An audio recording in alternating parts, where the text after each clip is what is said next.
Welcome to the ride with Wild Wayne Cartwright, an exciting thrill ride through the wonderful world of HBCU athletics. Before our trip begins, let's set a few ground rules. First, subscribe to this YouTube channel. Second, hit the like button. Third, please be sure to tell someone else about this show.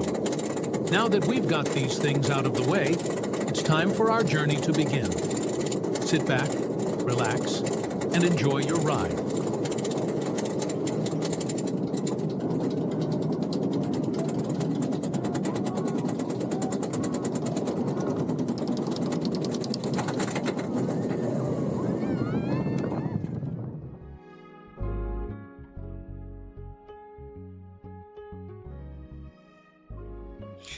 Hey, good evening, everybody, and welcome back to another special edition here on this ride. All right. Wednesday night edition, you know, we're doing these picks, and we are at week number 13. And I am just so thrilled that everybody has tuned in with me tonight. And, you know, we're going to have a good time, and I'm going to be very exhaustive because we have a very, very big week of games ahead. And of course, one thing I want you to do is, just as they said in the intro, make sure that you hit the like button, make sure you subscribe, make sure you share the show with somebody. And also, you know, in these comments, make sure everybody participates. If you got questions, you know, concerns, anything of that matter, make sure you put it in the comments. Something that I'm going to do tonight too, on the back end of the show, as you guys always know that I do, I'm going to do a little bit of education. Won't be very long with the education, but it'll be very quick and be very, very just. All right. So let's get into it. You guys know, as we do, you know, we go right here starting quickly. So this is season finale for Tennessee State. They take their talents on down to Charleston, South Carolina, Buccaneer Field, 2 p.m. start Eastern. They played last year. Tennessee State won. It was on ESPN. It's going to be on ESPN Plus. Now, as you see, Tennessee State, this is their last chance to try to get on the board in Big South OVC play, sitting there 0-7. They're taking on a Charleston Southern team that has exceeded expectations. If you want to say that 4-7 is exceeding expectations, but it is. And what exceeds their expectations also is the fact that they have a 3-4 conference record. But also inside of that, into that win-loss record for Charleston Southern is they did defeat South Carolina State. So Tennessee State, end of a very long season, only had 2 wins. Looking to try to get a win here on the road, but I think it's going to be pretty tough for them. So I got Charleston Southern finishing off Tennessee State 27-14, and then that will have Tennessee State ending with a 2-10 record. And unfortunately for them, they'll have a winless Big South OVC season. All right. But shout out to Coach Reggie Barlow. I know he's going to get that team together during the offseason. He's going to recruit. He's going to hit the portal. They're going to do some things, and we'll see what Tennessee State has in year number 2.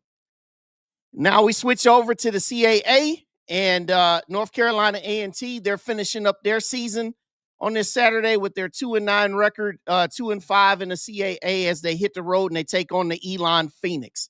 You see there, Elon, North Carolina Road Stadium, 2 p.m. It'll be on Flow College Sports. They played last year. Elon won there in Greensboro. Now, Elon, this has been a pretty much of an even season for them. This has been a little bit of what they were last year. This game is an opportunity for them. With one more win here, they'll have a better record than they did last year. Last year, they were 5-7. This is a chance to finish with an even 6-6 record and an even 4-4 in CAA play. North Carolina A&T, we know what it's been. These guys, they've been, it's been tough for them this year. They've given up 60 points 4 times, including last week against Monmouth. They're pretty much limping to the finish. You know, Sean Gibbs, you know, his first year, he's got a lot of work to do. A lot of work to do in the offseason to try to shape this program and get it to be what he wants it to be. End of a very long season. I don't really think that North Carolina A&T is going to win this game here. I think they'll play a little bit better, but in the end, I got Elon winning this game big, 41-17. Not as big as North Carolina A&T has been getting beaten by lately, but I got Elon finishing their season with an even 6-6 record, and that will likewise send North Carolina A&T to a 2-10 record. All right. And then lastly, here in the CAA, this is a very tough game of the draw for Hampton to finish their season on. They're going to take on Rhode Island, who with the win, they would outright clinch the CAA title. And you see that they would get it done with a perfect 8-0 record in the process. This game's up there in Meade Stadium at Kingston, Rhode Island. This game will be at 1 p.m. Eastern. It'll be on Flow College Sports. They played 2 years ago. It went to 2 overtimes. That was when Hampton had a little bit of a better team. Hampton, just like the previous 2 squads I've talked about, it's been a struggle. They've had some blowouts. They've had musical chairs at quarterback. They've had issues with just everything this year that you can imagine. Trenton Boykin, this is the end of his first full year. He was the interim last year where they were 5-7, and they have had a lot of struggles. And this game right here against Rhode Island, who are rolling into the playoffs, trying to actually play for a bye in the playoffs possibly, they're going to win this game pretty big and pretty convincingly on their senior day, 52-14 over Hampton, and then that'll send Hampton to 2-10 on the season as well. So, start off with 3 games there that have been a little bit rough, but trust me, we get a little bit better now as we roll into the MEAC. All right. And those that are just joining, make sure you hit the like button. And we getting ready to get into the crux of the show now, y'all. All right. So we start off here in Audi Field, Washington, D.C., 3:30 p.m. Eastern, 2:30 p.m. Central for Norfolk State in their last chance to try to get a victory against a Division I opponent, and also their last chance to get a victory in MEAC play. They go down and they take on Howard, who is 4-7, and they're 1-3. And these guys have been have lost 3 in a row, and none of the 3 games have been any close. So, Coach Larry Scott finishing up his 5th season here. He's done some good things with this group. 2 years ago, they won the MEAC and took them to a Celebration Bowl. And then last year it was 4-8. And this year it's looking to be 4-8, possibly 2. Norfolk State, you know what it's been for these guys. 1-10 on the year, bunches of missed opportunities. A lot of things have gone wrong during the year. Starting quarterback, that you started the year with, he didn't pan out. Then you settled on a guy, Otto Coons. Then he gets injured, and now you're at Vincent Berry to finish out the season. Good thing for Norfolk State that I will say is that they have found their offensive stride here in the second half of the season. Defensively, it's been pretty much what it's been all year. It's been struggle after struggle after struggle. But they do have a lot of offensive talent that they just have not been able to make the key plays in key moments. Howard, they have struggled running the football. They've been held under 100 yards each of the last 3 games. And not to a surprise, they've lost all 3 of those games. I think this game's going to be a slugfest, because I think that with a game like this, with both teams really desperately trying to end its season on a high note, I'm going to go in this game with Norfolk State winning a close one, 27-24. And I think for this game right here, if it does pan out like this for Michael Vick, this would be a really, really good way to end a very disappointing debut season. There were high expectations when he came in. Maybe some of it, honestly, was probably unfair. But when you carry the moniker of being a quote-unquote celebrity hire, you have expectations that comes with that you didn't necessarily ask for. So avoiding a 1-11 season, they would have to get this done, and I think they will. And for Howard and for both teams, it's going to be a long off season of trying to figure out what can they do to advance forward and not be stuck in a rut. All right. And now we move to the next finale in the MEAC, where we got in North Carolina Central coming off a very devastating home defeat against South Carolina State last week Friday, in what was a really, really excellent ball game up there in Durham. They come in with a 7-4 record and 2-2 overall in MEAC play. They go to play Morgan State, who's feeling pretty good about themselves. They got their first MEAC win of the year last week. and first Division I win of the year last week over Norfolk State on the road, winning 35-28. This game's at high noon in Hughes Stadium in Baltimore. They played last year in Durham, and North Carolina Central outlasted them 16-7 in a really, really good effort defensively by Morgan State. This game will be seen on ESPN+. Now, for this game right here, there's so much speculation that's been circling for both of the coaches. But more so, it's been speculation on the behalf of head coach Damon Wilson for Morgan State, because this is the end of another season where they did not live up to the expectations that were set before them. They had a really, really good defense this entire season, but offensively they've struggled in for the most part. Last week they got things done, getting things on track offensively in their win. But for the most part, offensively, it's been the Achilles heel of their existence for the entire season. North Carolina Central, their offense has been pretty good pretty much from start to finish. But the problems that North Carolina Central has had is, again, situational football. They haven't been able to play good defense when they've needed it. They've had turnovers in spots. And they're going to look back on the end of this season and look back at the losses that they had against Delaware State and against South Carolina State, both at home.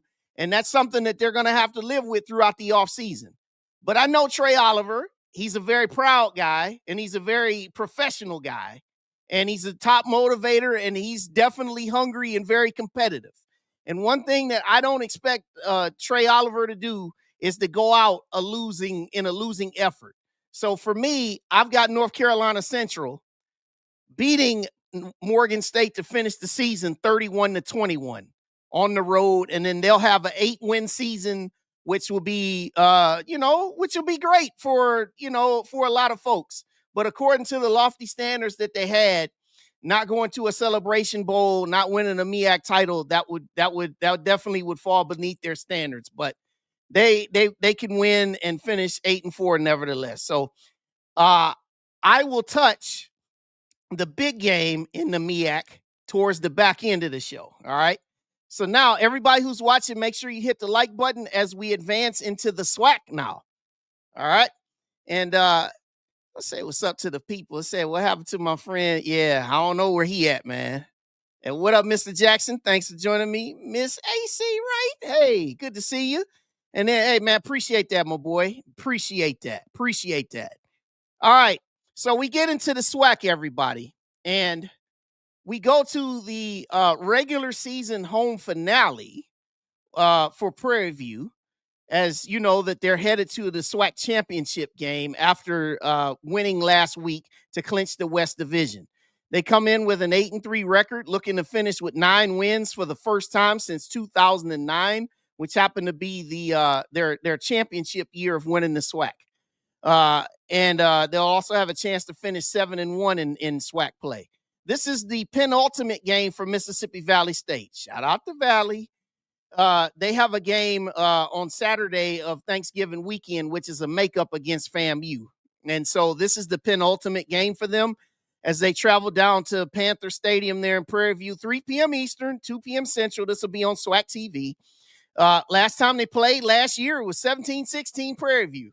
Crazy. So, hey, listen, there's a lot of things that are very apparent in this game, okay? We know that Prairie View is a huge favorite. Obviously, Valley, they've had their struggles from start to finish this year. One thing that's really, really hurt them lately is the loss of their quarterback, Josh Brown, to a finger injury. And, these last couple times out, they have not been very competitive at all. In fact, they've scored 6 points combined in the last 2 weeks, losing 42-3 and 41-3 against Jackson State and Alabama State, respectively. Prairie View, Coach Tremaine Jackson, he said in his comments when I was talking to him during the SWAC coaches call, I asked him, I said, well, how will you use this game to prepare yourself for, what you have coming in 2 weeks? Because they have a bye week after this week, and then they'll play the SWAC title game. And he said, we're not resting anybody. He said, we're playing to win this game. All right. And we're playing to make sure that we get ourselves tuned up. And for Valley, they're going to come down. They're going to play hard as they always do. But this is a losing battle for those guys. In fact, I think they get a little bit better this week. They don't score 3 points like they did the last 2 weeks. They'll score 7. But 42-7 Prairie View getting this win. All right. And that will allow Prairie View to go into their bye week on a high, 9-3. And they'll be sitting up waiting to see where they go for the SWAC championship. All right. Also down there in the state of Texas, you got my team, Alabama A&M. We check in with a 4-7 record, and we're 1-6 in SWAC play. Coming in off of a tough loss last week against FAMU in our home finale. They've lost 4 straight games, and they take their talents down to Shell Energy Stadium there in Houston to take on the Texas Southern Tigers. Checking in at 5-5 with a 4-3 record in SWAC play. 3 p.m. Eastern. This is the HBCU Go game this week. Last time they played, it's been a little bit, as you might expect with these crossover matchups. Last time I was there actually in 2022 when A&M upset these guys and to keep Texas Southern from going to the SWAC title game that year. And that happened to be one of the last games that Andrew Body played for Texas Southern. So Texas Southern, they've got things in front of them. They have a chance to, finish with a winning record, which will be the first time they've had a winning record in quite a while, actually. This will also be a 1-win improvement because last year they went 5-6. For A&M, this is about pride. This is just simply about, how do you want to finish this season and write the end of the chapter? You don't want to go out with 5 straight losses. And you also don't want to go out with just having 1 SWAC victory. In Texas Southern, there's a lot of pride on the line for them as well, as I said before. They've had their opportunities to try to be better than what their record shows. But nevertheless, this is a game that I expect to be a battle. I expect it to be a 4-quarter battle. And we'll see how it goes because you got guys who are playing their last games in these uniforms, whether you're going to transfer because you have eligibility left or whether you're a senior and this is your last ever game. You want to leave the field with something cool to end your story with. Now, I see it says, got to be a disappointing season for Dish. Lost his first game and the rest of the season was a roller coaster adventure. Yeah, he definitely did the roller coaster, man. And then, it said, I think this game can go either way. Yeah. I love my Bulldogs. I love everything about what the future is going to bring. But I think that there's just a little bit too much on the other side that they're facing this week. I expect Texas Southern to win this game. Like I said, 4-quarter game, but I think it's going to be 28-21 Tigers over A&M. But I will say this about my Bulldogs. I know that this season has not ended the way that many of our fans expected. I thought we would be 5-7 because I thought that there would be some struggles in Sam Shade's first year. But I can tell you this, Sam Shade was 1-9 his first year at Miles. We know how that story ended. So we're looking forward to seeing what the offseason brings. And also on the other side for Chris Dishman, there's a lot of things that he wants to try to do too. Because surely just finishing with a winning record wasn't all that he wanted to get done. And so, we'll see it, man. A lot on the line in this game on Saturday, despite the records of both teams. So looking forward to that. All right, everybody, make sure you hit the like button as we go now to Montgomery, Alabama. And now we talk about the UAPB Golden Lions, who check in with a 4-7 record and 2-5 in SWAC play. They visit Alabama State, who now we know, as everyone is aware of, they need to win this game to continue to keep their hopes alive of maybe winning the SWAC East. They come in with an 8-2 record and 6-1 in SWAC play. Very good season for them. This game will be there in Montgomery. This is the next to last home game that they have because, they play the Turkey Day Classic coming up on Thanksgiving Day. This game is early, man. 1 p.m. Eastern. This is noon in the Central. This one will be on the Griot. So Jackson State fans, you know about that noon time on the Griot very well because you just had it last week. Last time they played, this was the Turkey Day Classic of 2022, and UAPB won right there in Montgomery. Different times, but nevertheless, last time UAPB was there, they did win. Now, Alonzo Hampton, you know, he's fought really, really hard, as he always has. And there's a lot of speculation that he could potentially be coaching his finale as the head coach of UAPB. I sincerely hope that it isn't, because even though the wins have not been there to what people may, want, it's just the situation has been pretty tough for him down there. And I think that given his work ethic and everything that he's put in, I hope he gets more time. But obviously, we know that this is a business, and in business, sometimes the nice guy finishes last. So, but on the other side of the thing, Alabama State, this is a game that they can't afford to mess around with. They need to go ahead, take care of their business early against a team that they're heavily favored against, and get on down the road and then get in front of a TV and check out the team that they're chasing to see if they're going to be living on past the Turkey Day Classic. So this game right here, I think Alabama State's going to come out. They're going to flex their muscles on offense. They're going to do some things on defense, and they're going to take care of business 38-7 against UAPB. All right.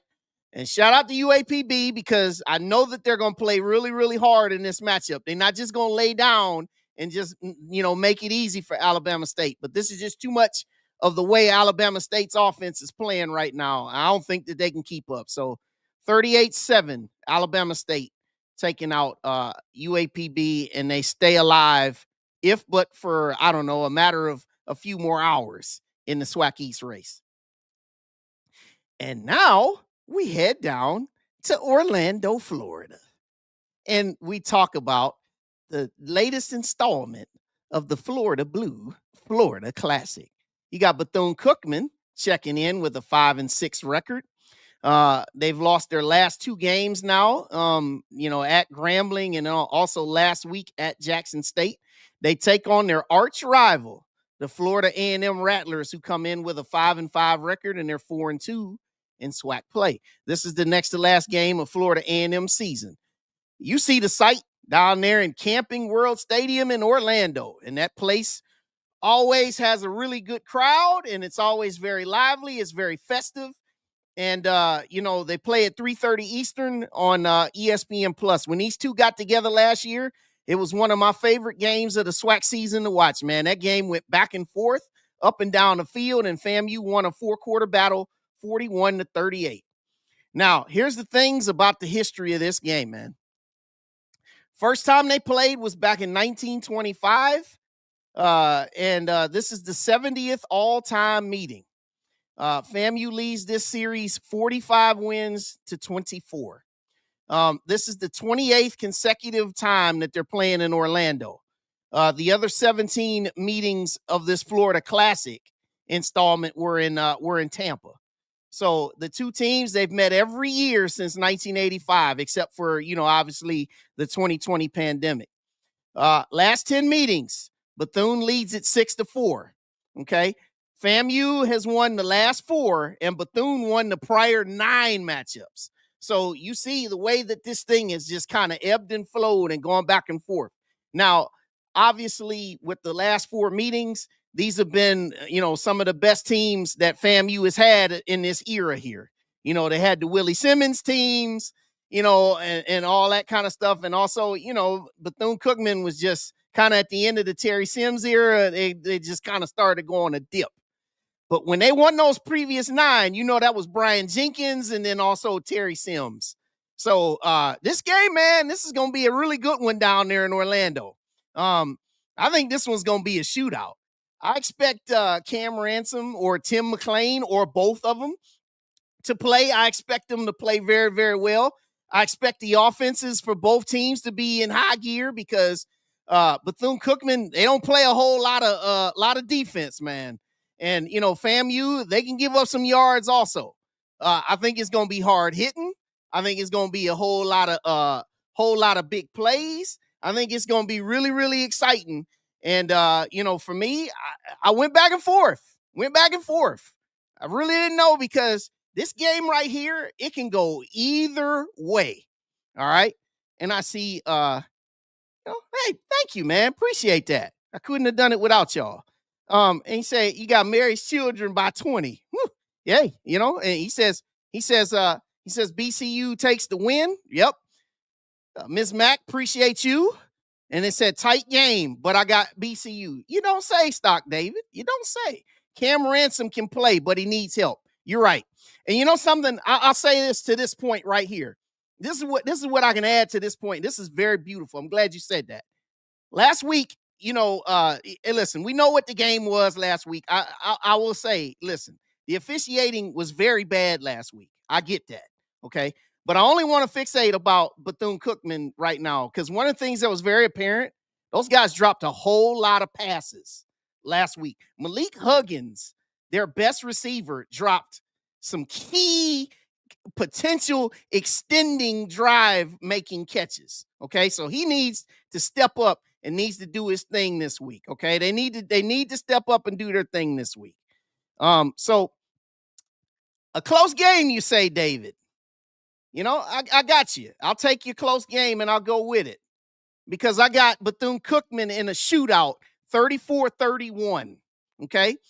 I think that considering the fact that this is Bethune-Cookman's last game of the season, these guys, I think, are going to be really desperate to end what has been a really good season for their standards where they've exceeded expectations. Them finishing with a 6-6 record would mean the world to them. And also finishing 6-6 and also with a 5-3 SWAC record and beating your rival and snapping a 4-game losing streak in the series, I think that would mean everything to them. And so that's where we're going to go with it. Okay. So, hey, everybody, make sure you like the stream and, hey man, I appreciate that. Appreciate that. Appreciate all this. Yeah, man. I appreciate that. Appreciate everything for all this, man. Appreciate this, y'all. Like I said, it means the world. And, you know, we just getting started. So, hey, I promised y'all, I got the 2 biggest games of the week. And guess what? It's about that time because I got them right now. Okay. So we're going to go right here with the MEAC game of the year. And then we got Soul Bowl coming up next. All right. So we'll go here with the MEAC championship. All right. Of course, you know, it's the de facto MEAC championship game. Okay. But we know what it is. South Carolina State and Delaware State, this game, they're both equal 8-3 records, 4-0. Okay. The stakes can't be any more higher. And you know, Wild Wayne got all his analytics and I got in my bag. Okay. 1 p.m. Eastern, noon in the Central. This game will be on ESPN Plus. When they played last year in October, it was under totally different circumstances. You know, 69-35, it was totally 2 different teams. All right. So here's the history and here's what's at stake. All right. South Carolina State. They've won 12 of the last 15 meetings in the series. The last time Delaware State won was in 2022, and it was 27-24. Now, mind you, like I said before, everybody knows the history of this series. Delaware State's been downtrodden.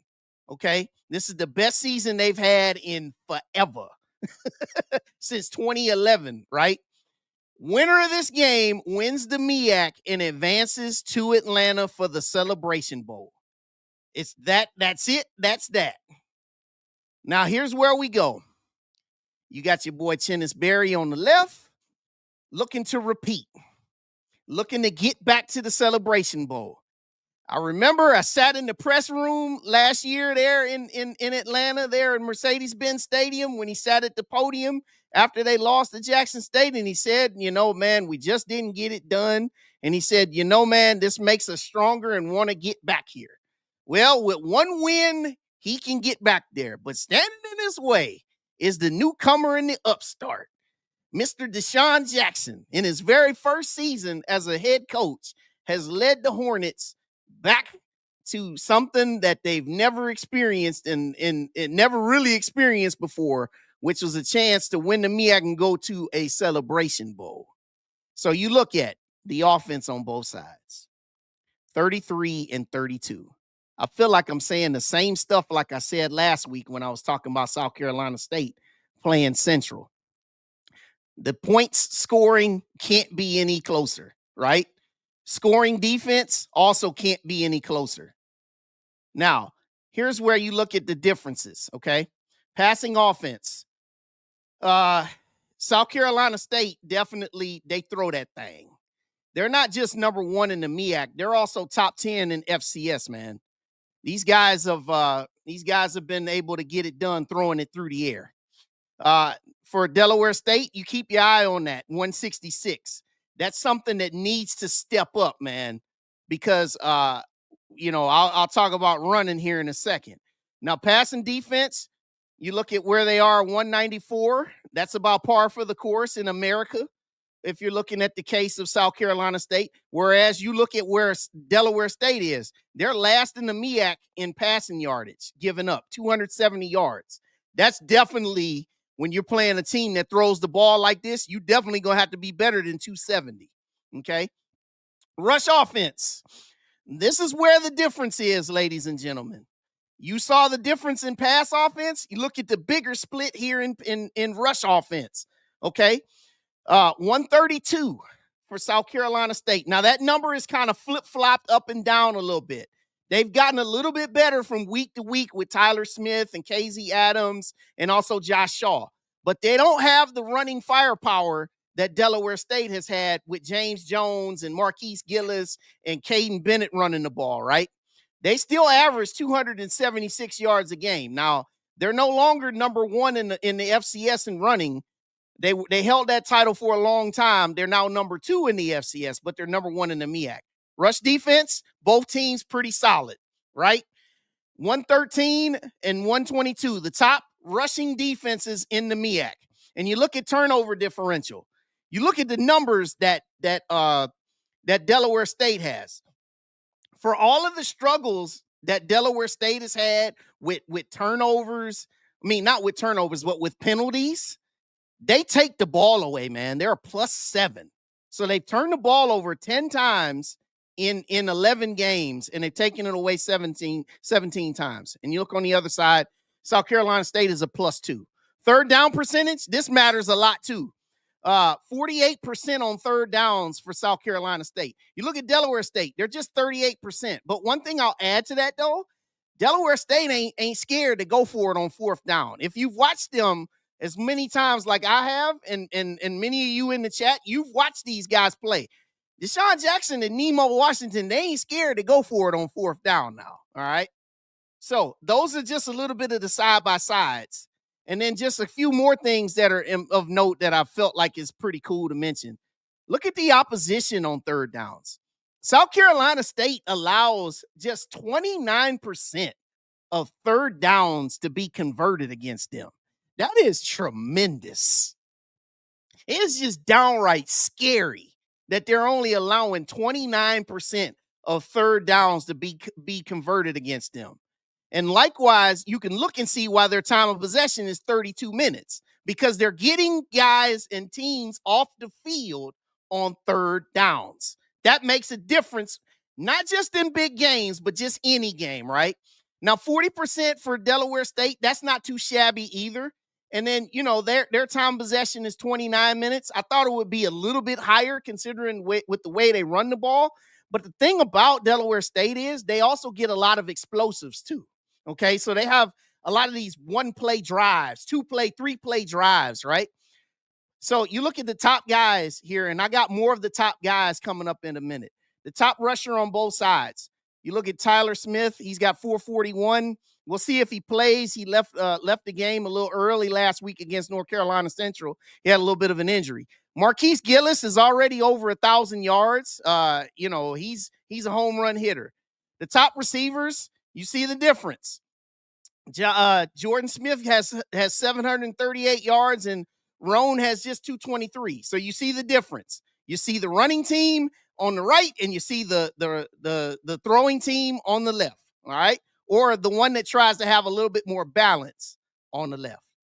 All right. Now here are the guys that you need to watch, because these are the guys whose names you hear called all the whole time. Okay. Billy Atkins, he shared time at quarterback with Ryan Stubblefield through the first half of the season. He's been the starter exclusively once MEAC play started, and he's been really good, completing 62% of his passes. He's thrown for over 2,000 yards, 15 TDs to 4 interceptions. Takes care of the ball. He's really a pocket passer, but he showed you a little bit last week that he can run the ball when he needs to. Tyler Smith, I talked about him on the previous slide. You know, he's 441 yards, rushing 5 TDs. Jordan Smith is their best receiver statistically. Him and Jalen Johnson, they kind of 1A and 1B. Jordan Smith, he's a very speedy guy. He just knows how to run routes. Jalen Johnson, he's more of their home run threat and kind of their deeper threat. All right. Jordan Smith, number 5, and Jalen Johnson, number 0. You see both of them, you know, 738 and 603 yards, right? Both of them will have over 50 catches for the season when this game is done. And you see these two defensive studs right here. There are other defensive guys that aren't listed here. Mike Lunds is brilliant, man. This guy, he's a transfer. He's a grad transfer, so this is his only year in the program. This guy's got 12.5 tackles for loss and 6.5 sacks. And I'll tell you, the way that he affects this game, man, this guy wins one-on-ones, okay? And they move him around in different places in the formation on defense. Jordan O'Daffer, he's their defensive coordinator. He runs a really, really good scheme. They rotate a lot of guys in and out on that defensive line. You'll see Jordan Dollard. You know, you'll see different guys that come in and make impacts. But Mike Lunds, that's the guy, number 11 in white. You better circle that guy and know where he is at all times, Delaware State. And Jared Washington, this guy right here, this is one of the best guys in FCS in terms of in the secondary. And, you know, Jared Washington, next player to play in the NFL. Yeah, he's an NFL prospect. This guy last week, I said it on Sunday night on my show when I talked about it. This guy, Jared Washington, he exclusively ran with Chauncey Spikes, the top receiver for North Carolina Central, who was on a heater coming into that game last week. Chauncey Spikes had 1 catch for 20 yards. Okay. Now you look at Jared Washington. Yeah. 15 pass breakups, 2 interceptions. That's more about the respect that opposing teams have and not throwing his way. But you see 15 pass breakups. But also the thing about Jared Washington where you got to watch him too, he ain't just a guy who be pretty boy out there covering. This guy will get his nose dirty and get down in the run game as well. So these are the top guys that you got to look at if you're for South Carolina State. But not to be outdone, we go on the other side. You look at Delaware State. You look at the top 2 guys up top, man. Those are the guys that get it done in the running game. Okay. Marquise Gillis, absolute truth, been with the program forever.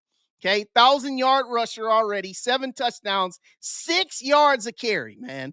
I thought when I saw 6 yards a carry, I was like, man. But then I saw his running mate, James Jones, man. He's the younger guy. Okay. James Jones, 837 yards, 8 TDs, and 9 yards a carry, man. The thing, if you're a South Carolina State defender, you got to know where 6 and 7, or if James Jones might wear 21, but whatever, you better know where those 2 guys up top are, because those guys, they can take the top of it off of the defense because they are home run hitters waiting to happen. Both of them have had at least 2 touchdown runs of over 80 yards this year. They will go in a blink. All right. Caden Bennett, he's not pictured. He's their quarterback, but he's also another guy who can be very effective in that run game. But those are the 2 guys that if you're a South Carolina State defender, you better know where them 2 dudes are. And you better have a plan to be able to corral them. And then also defensively, Brian Bates on that defensive line. Also Quincy Robinson. You look at the sacks, Jaden Mifflin. You look at the sack totals that these guys have. Brian Bates he's their best tackler. He rallies to the ball. He's got 35 tackles, 2 sacks, very opportunistic. He also can cover running backs and pass coverage. So, you know, they've got guys. And Wayne Favors, he's their best secondary cover man. Last week he had a pick 6. He's got 9 pass breakups. Wayne Favors is going to be needed to be called on big time because he's going to have to be able to cover either, you know, Jordan Smith or Jaden Johnson or even Ruffin if he plays number 4 for South Carolina State. Man, what a game this is going to be, man. What a game this is going to be. So everything that I've said in this game, man, I went back and forth on this. I even called a couple of my buddies and talked about this game. And I want to see what folks really believe really is going to happen. I see here it says this will be the difference, keeping that SC State offense on the sideline. Say I love this. This is going to be close. This one is hard to gauge when I'm gonna say South Carolina State. Yeah.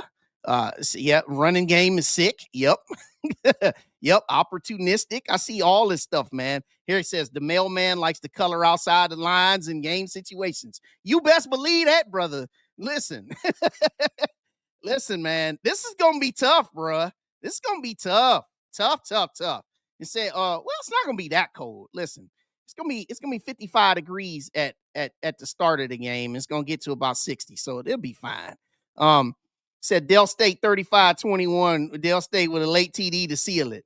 And say, I'm going with the better coach, SCSU by 1. So listen, when I went down and I thought about who I was going to pick in this game, I thought about the experience factor versus the great story, right? So then that led me to these game keys, which are the last thing I'll talk about here.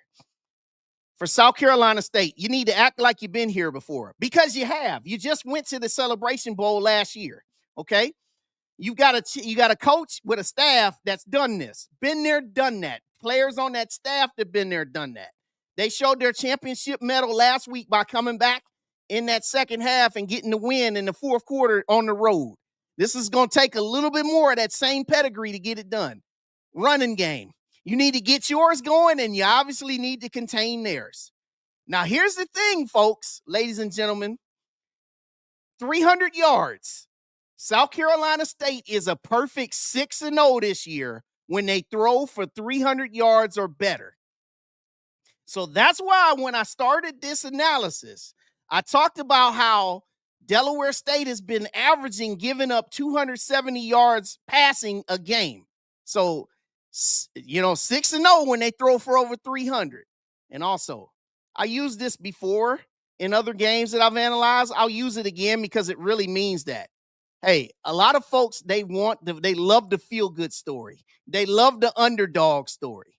But if you're South Carolina State, you need to embrace really being the villain, man. Be the villain and crash the magic carpet ride. And on the other side, Delaware State, they've been beating people with toughness and an all hands on deck approach. It ain't always pretty. It ain't always the best. But guess what? These guys find ways to win, and they've inherited the toughness of their staff. So be the tougher team in all three phases. Running game. If it's not working, you better be able to pass. And also, you need to avoid the mistakes, man. These guys had 18 penalties last week. That ain't gonna get it done. What saved them in that regard is that Howard had 13 penalties. And also, don't turn the ball over. And embrace being the underdog. You come this far. Don't be happy by being here. Look to try to finish the deal, man, and do it. All right, so my pick in this game, I'm going with the experience, man. And I just got to go with the defending champion to do it again, 27-21. I love this game. I love both teams. I've enjoyed watching them both, man. Watching them both. And I think it's going to be a great display there in Dover, Delaware. So they said, would the loser go to the playoffs? Man, I'm going to talk about this here on the back end of the show, but I will say that probably not, because of both teams' resumes. All right. So really, this is win or go home for real. All right. So that's what we got, man. Now we translate over to the Soul Bowl. And everybody who's watching, make sure you like the stream and make sure you subscribe if you're watching for the very first time. And this one right here, ooh boy, how interesting this one is. Now, we know what all this is for. This is the Soul Bowl, man. And this is a in-state rivalry. Team's been playing a long time. I'll talk about that too. This game's at the Vet. They're in Jackson. 3:30 p.m. Eastern, 2:30 in the Central. ESPN Plus. And last year they played there on the reservation, and ooh boy, Jackson State kicked these boys. Yeah, they beat these boys like they stole it. All right, here's the history. First time they played, 1927. Like I said, man, I've been playing a long time. 90th meeting coming up on Saturday. 49-38 with 2 ties that Jackson State leads. The last time that Alcorn won in Jackson, we all remember 2 years ago. Montario Hunt had himself a game, and Aaron Allen did too. That was in TC's first year, 28-24. They got the win down there. That was a stunner, okay? The last 10 meetings, right down the middle, 5-5. And a lot of this was, you know, the 5 that Alcorn State had obviously ain't been on the back end of this series, right? Jackson State, you already know what it is. You clinch the SWAC East with a win or an Alabama State loss. All right. Bottom line right here, I already told you, you ain't expecting Alabama State to lose the UAPB. This is, you got to take care of your own business. Okay, now, y'all know we got some game keys. We got some game keys. Alcorn State. Embrace being a big underdog. You're a big underdog, man. Nobody probably other than you and a lot of Alabama State fans that are just wishful thinking at this point believe that you're going to win this game, right? Head coach Cedric Thomas said, when I asked him on Monday on the coaches call, and several of you who are on here tonight watching me live, you heard my question to him about what was he going to use for motivation, or what was he going to try to do to motivate his team? And his answer was very simple. He said 48-10. That's it. He said last year they left embarrassed. It was just, you know, they were thoroughly beaten the entire way. He said after last year's game, we got pushed around in the trenches, and, you know, they got pushed around everywhere. So that's what he said. So embrace being a big underdog. You got to get to the QB, man. Whoever the QB is, you got to get to the QB with Stamarian Edwards, Gideon Spotsville, and the crew. You know, Edwards and Spotsville, this is the last time they're suiting it up, man. So, you know, 3 and 3 in white, he wants to come out here and really show out. All right. Sewell and Davis, this is likewise last college game for these 2 running backs. Davis has been really, really coming on here lately. Sewell, he's been a little bit banged up. He's been playing situationally, but I expect both of them to really play and play a lot. You want to try to leave your mark. And Jalen Tolbert, your transfer. You know, you came in from Howard. You said you wanted to play in big games. You wanted to start. Hey, you've been a starter all year. He's played good ball here of late, man. These guys have played their best ball of late, you know, on their recent winning streak. You need to take care of the ball, man, and you need to make some smart plays. If it ain't there, don't try to make it. Here are the keys now if you're a Jackson State fan. Man, you just need to get off to a good start, man, because if you get off to a good start, let's say you get out here and you jump out on them 14-0, man, 14-0 and they're already a big underdog, man, you can ride that to the finish line.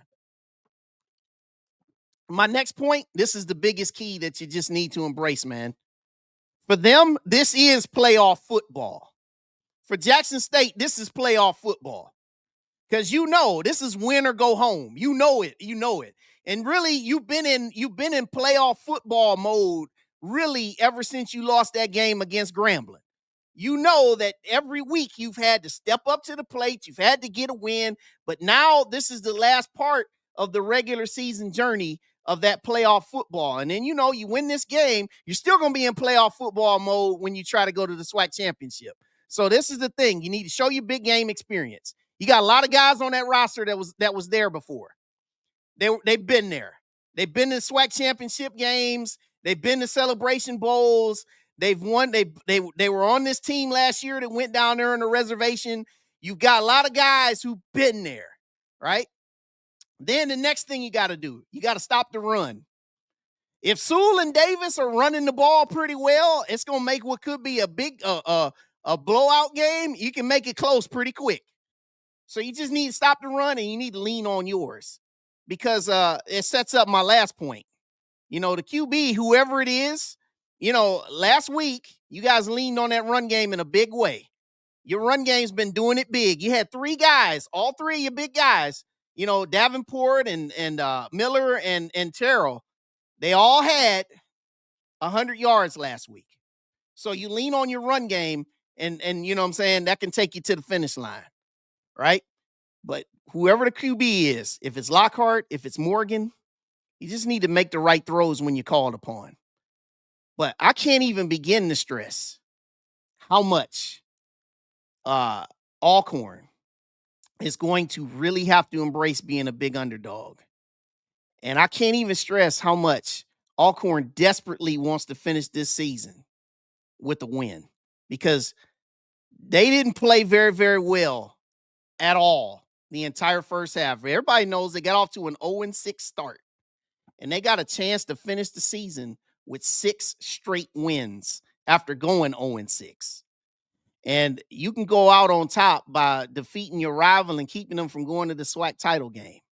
But on the other side, man, there's just something about this pedigree. And listen, again, it ain't got to be an all-out spanking unless you want to. Because at the end of the day, you just trying to find a way to get to December 6th.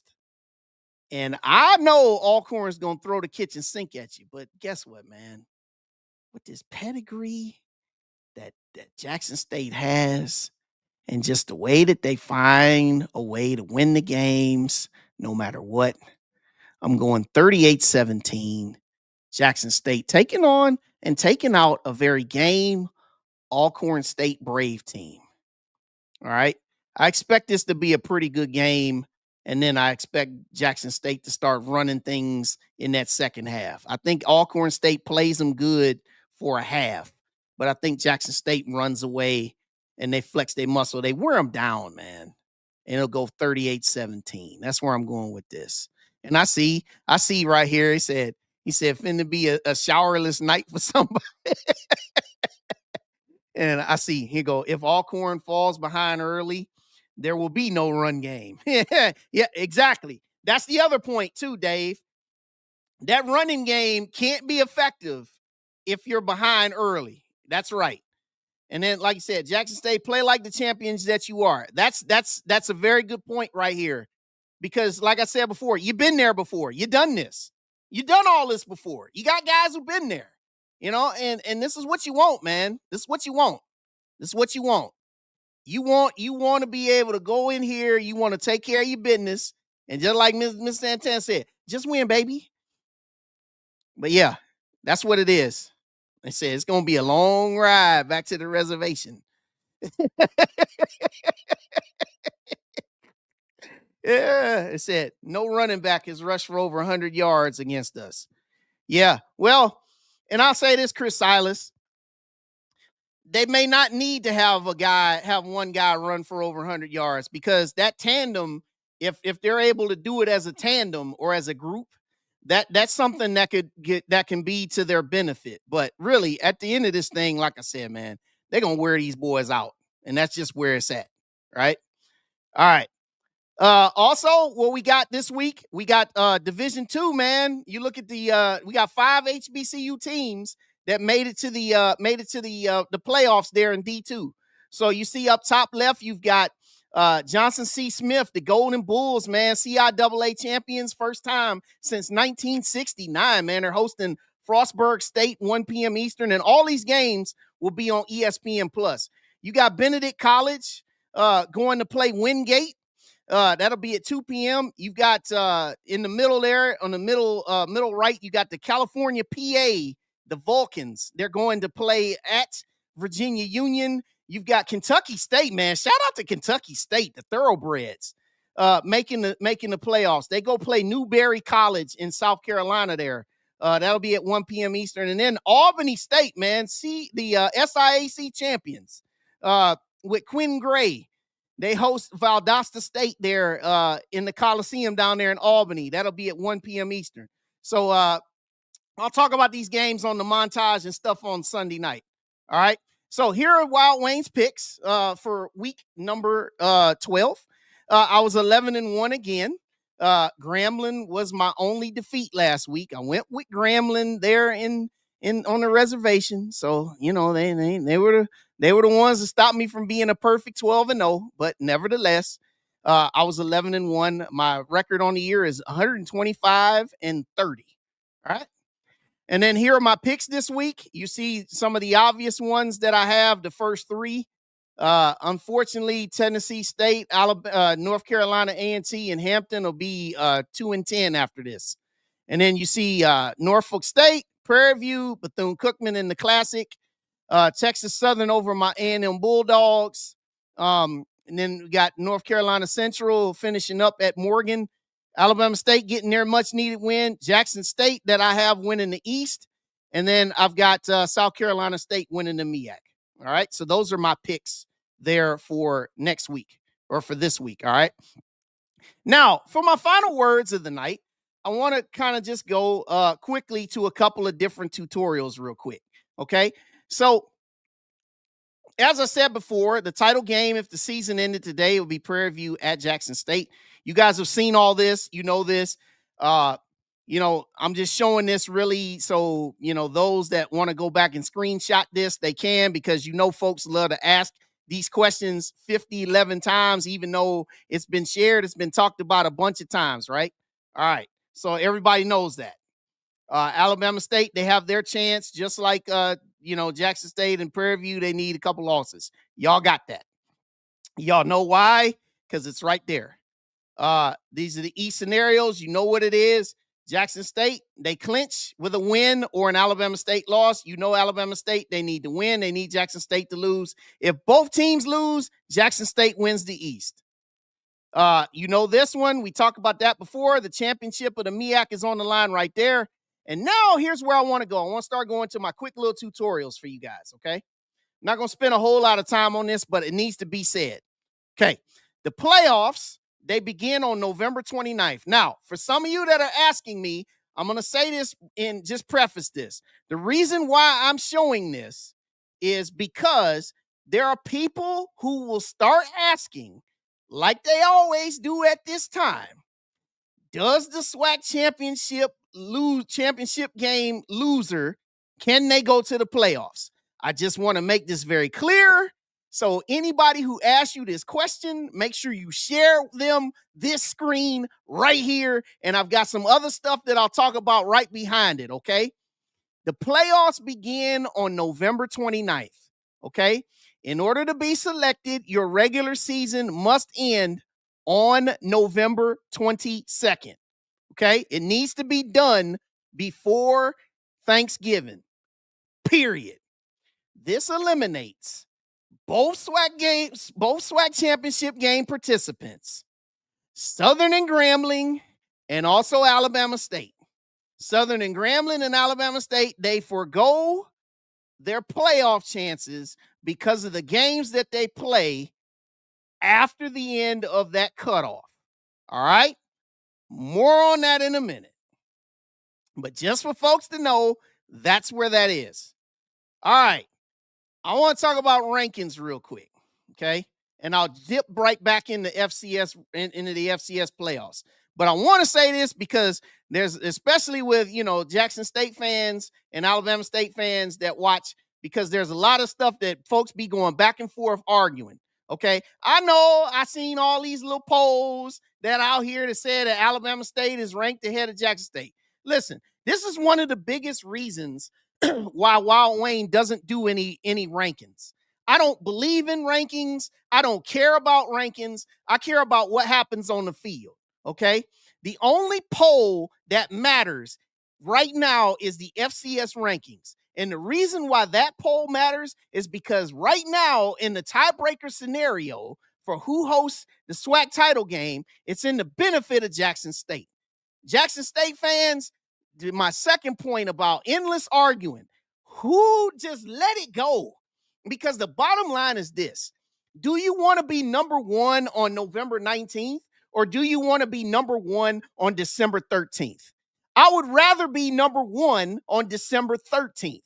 I don't care what somebody who says that I gotta give me, listen, it's a gimme five, it's a, this type of ranking is the HBCU little poll, whatever. And y'all get on Twitter, y'all get on Facebook, and y'all get to going back and forth.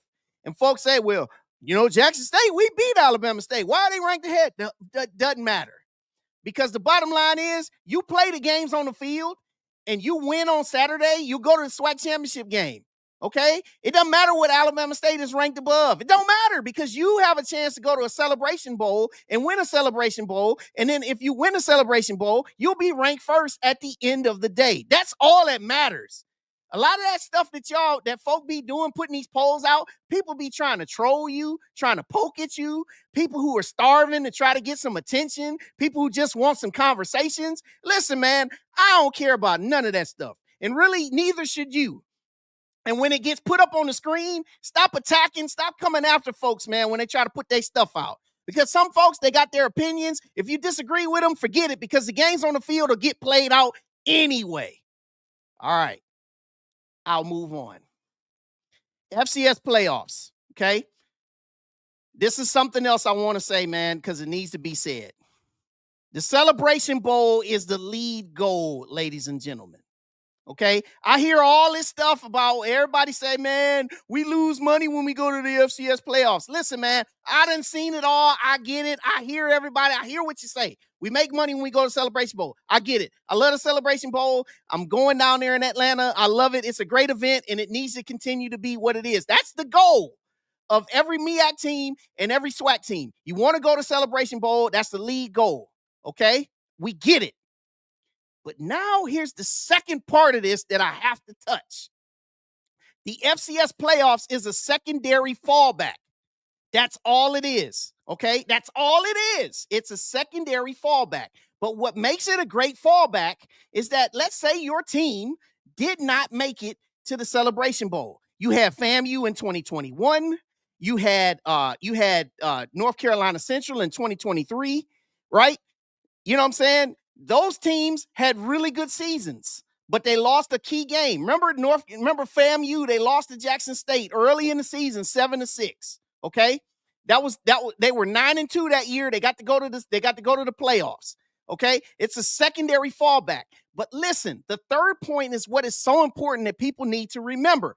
Players and coaches want to continue playing no matter what it costs. I know us fans, we get into talking about, well, man, they got to go and they got to go. You know what, man? You're right. Let me settle myself down. Thank you. You got fans who say we're losing money by going to play at Montana, like Tennessee State did last year in the first round. Listen, man, going to play in the playoffs ain't for you, the fans. It ain't about you, the fans, talking about the money. Okay? What it is about is it's players and coaches that want to continue playing no matter what it costs. And if you, as a fan, if you were still a player, and imagine if you were a senior, you'd want to continue your career as much as you could. You'd want to be able to keep playing with your brothers who you've labored with, okay? That is just really what it is, man. It's just what it is. And yeah, I've been really, really fired up about this subject because I get so tired of the same things that people say every single year, arguing. Celebration Bowl is the lead goal. You want to be there. If you earn the right to get there, it is a great thing to do. But if you have a great season and you lost a game and your resume is good enough to make it to the FCS playoffs and the committee will select you for the FCS playoffs and you meet the criteria, which I showed you right here, then you want to be able to continue your season. And they should have the right to do that. All right. So now, as we get to the end of this, here is who is eligible. All right. meaning for any season. All right. For winning an automatic bid from winning the conference. As you know, the SWAC and the MEAC, they gave up their automatic bid when they started the Celebration Bowl 10 years ago. All right. So everybody knows that. But the CAA, North Carolina A&T, and Hampton, they could win the CAA. We know it's kind of far-fetched at this point, the way you're seeing the way they're playing. But in future years, as long as they continue to stay in that thing, they'll have a chance to win the automatic bid and go into the playoffs as the champion of CAA. Likewise, Tennessee State, as long as they're in the Big South OVC, they'll have a chance to win an automatic bid. The other way you can get in is receive a bid from the selection committee. All right. North Carolina A&T, Hampton, they're in this criteria. Tennessee State, they just got a bid last year. Okay. They were picked by the committee. And then also you see at the bottom, any non-title winning team in the MEAC or a SWAC team not named Southern, Grambling, or Alabama State. Okay. Those are the teams that are eligible. And what will make you eligible and what makes you have a good chance to be selected? Listen, quite frankly, you need to play and you need to beat somebody. And I know people ask, like, well, what about, North Carolina Central's, their resume? And what about this team's resume? The ones that are eligible. Well, this is why we often say about why you don't want to be loading your schedule up with D2s and Lincoln and Virginia Lynchburg. This is why a lot of us, we have grief about that. And this is also why you want to try to play somebody in the non-conference schedule, especially when you're in the SWAC. You don't want to be playing each other in the SWAC non-conference. Because those wins, like Alabama State, they won over Southern. That stuff's not being seen as being valid. I mean, now Alabama State, they're not able to go to the playoffs. But you look at the fact that Southern is 1-10, that's not a very valid win for them. So, like, if you're at Alabama State, you want to be playing like a Samford or a West Georgia, or if you're Florida A&M, you want to be playing, anybody that's out there, and you want to try to get you a good win, and that can boost your resume. All right. So that's just really what it is about who's eligible. Okay. And as I said before, who's not eligible, meaning never, ever eligible. As long as Alabama State continues to play in the Turkey Day Classic, they will never be eligible for the playoffs. Alabama State's fallback is just, you got to win the SWAC and you got to go to Celebration Bowl. That's their only chance to play postseason football. Point blank, period. So as long as they want to keep playing that Turkey Day Classic against a Division II team, have at it. Have at it. And it's like you said, Kevin Sims, Miles and Tuskegee kills you. Exactly. And then the Bayou Classic. Now we know, despite the fact that many people have said, well, what about them trying to move off of that? Listen, man, it's tradition. And, I had my feelings about it in the past, but I understand it because it's what they want to do. And listen, it's their choice. Both teams, they mutually agree to continue to keep that tradition going. And listen, if NBC is going to give you a check every year and continue to sign up to televise it, hey, do your thing, man. But you're never going to be able to go to the playoffs. So for Grambling and Southern, your ceiling is always the Celebration Bowl also. Okay. And then also any of the teams that are participating in the SWAC football championship, they're not ever going to be eligible for the playoffs. Why? Because the playoffs will have already started by the time that Southwestern Athletic Conference Championship game will be contested. All right. So for anybody that wants to know or wants to bring that stuff up, you make sure you say it. And you show them these screens, you show them these slides, and you tell them that Wild Wayne got nice and animated. All right. So here it is one more time. They begin November 29th. Okay. Your season will have had to have ended before Thanksgiving for you to be eligible. Period. Okay. So tonight, I've had a really, really good time with everybody here on the show. Um, we are coming up to the very final full week of the season, and I am going to be back on Sunday night with my recap show. And what I'm going to be doing on the recap show on Sunday night, of course, I'm going to have the Division II games with our HBCUs that I'll summarize. I'll also summarize about what's happening. Now that we'll know who the two participants in the SWAC championship game is going to be. We'll talk about that a little bit.